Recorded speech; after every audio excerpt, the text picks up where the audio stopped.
आज मी बनवत आहे हेल्दी व्हेज कॉर्न सूप। जास्त साहित्य न वापरता आपण ही रेसिपी बनवणार आहे। बघू शकता मी एक टोपात पाणी ऑलरेडी बॉईल करण्यासाठी ठेवलं होतं, त्याच्यात मी सोलले होते ते कॉर्न ॲड केले आहे आणि एक बटाटा बारीक कापून ॲड केला आहे। त्याला मी बॉईल करून घेत आहे। हलकसं मीठ ॲड केलं आहे जेणेकरून लवकर बॉईल होईल।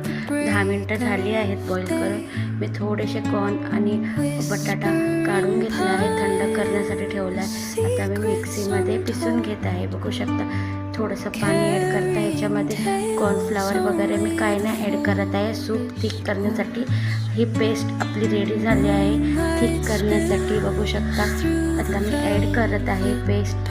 छान बॉईल करून घेणार आहे, त्याला मिक्स करून घेणार। खूप हेल्दी आणि टेस्टी लागते ही रेसिपी। लहान मुलांसाठी खूप छान आहे। ह्याच्यामध्ये मी ॲड केले आहे 2 वेज क्यूब, मॅगी क्यूब। बघू शकता ह्याची टेस्ट खूप छान येईल आणि आपण मिक्स करून घेऊया। माझ्या यूट्यूब चॅनलला लाईक शेअर सबस्क्राईब नक्की करा।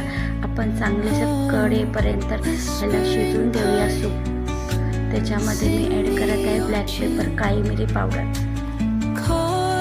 बघू शकता टोप भरून बनवले आहे, म्हणजे किती टेस्टी आणि छान लागते ही रेसिपी। कमी साहित्यामध्ये बनली आहे, तुम्ही एकदा करून बघा। खूप टेस्टी आणि खूप छान लागते रेसिपी। आता ह्याच्यामध्ये लास्ट आपण धने ॲड करणार आहे। छान असं शिजून झाली आहे आपले। ह्याच्यामध्ये टेस्टसाठी मी थोडंसं बटर ॲड केलं आहे, अमूल बटर। याने अजून छान टेस्ट येईल आपल्या सूपाला। रेडी आहे आपला हेल्दी व्हेज कॉर्न सूप। कशी वाटली मग रेसिपी? कमी साहित्यामध्ये बनलेली रेसिपी आहे आणि हेल्दीसुद्धा आहे। एकदा करून बघा, छान लागते।